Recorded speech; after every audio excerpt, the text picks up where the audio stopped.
Rose Blanche by Roberto Innocenti. My name is Rose Blanche. I live in a small town in Germany with narrow streets, old fountains, and tall houses with pigeons on the roof. One day, the first truck arrived and many men left. They were dressed as soldiers. Winter was beginning. Now the trucks follow each other under the school windows. They are full of soldiers we don't know, but they wink at us. They drive tanks that make sparks on the cobblestones. They are so noisy and smell like diesel oil. They hurt my ears and I have to hold my nose when they pass by. Sometimes it seems things haven't really changed. But my mother wants me to be careful crossing the street between all the trucks. She says soldiers won't slow down. Lots of times I walk by the river just looking at it. Branches float along, and sometimes old broken toys. I like the color of the river. It looks like the sky. The trucks are fun to watch. We stand in the doorway as they pass. We don't know where they're going, but we think they're going someplace on the other side of the river.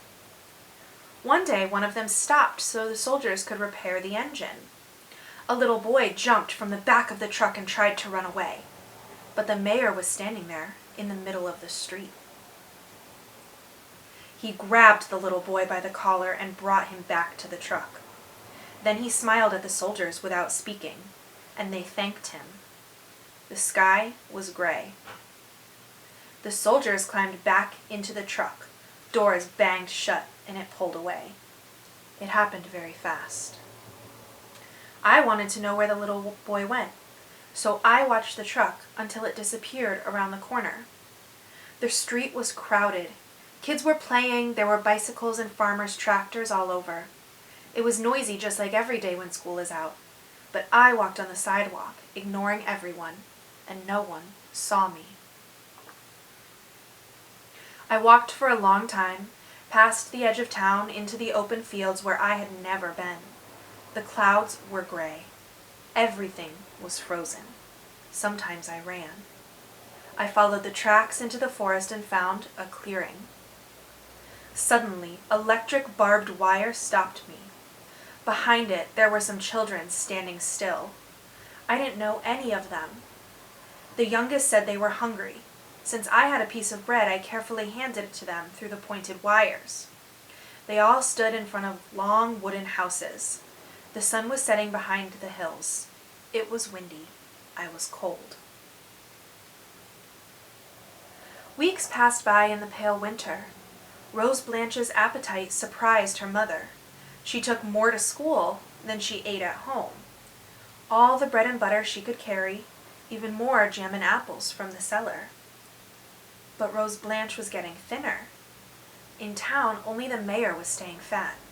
Everyone watched everyone else. Rose Blanche hid her food in her school bag and sneaked out of school early.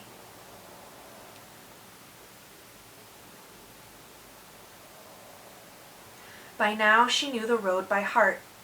There were more children by the wooden houses, and they were also getting thinner behind the barbed wire fence. Some of them had a star pinned on their shirts. It was bright yellow. When the snow melted and the streets were very muddy, the trucks full of weary soldiers drove only at night. This time in the other direction. They were coming with no lights on from the far side of the river, and they never stopped.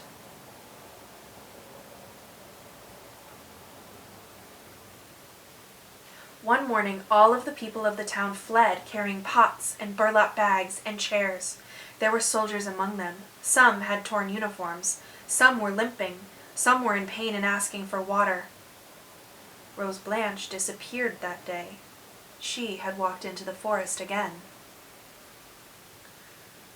Fog had erased the road. Rose Blanche was hopping around the mud puddles to keep her shoes clean. In the middle of the woods, the clearing had changed. It was empty. Rose Blanche dropped her school bag full of food. She stood still. Shadows were moving between the trees. It was hard to see them, Soldiers saw the enemy everywhere. There was a shot.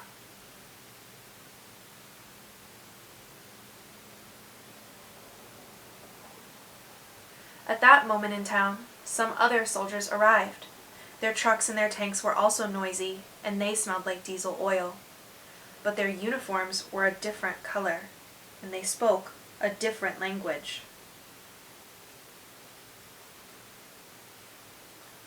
Rose Blanche's mother waited a long time for her little girl. The crocuses finally sprang up from the ground. The river swelled and overflowed its banks. Trees were green and full of birds. Spring sang.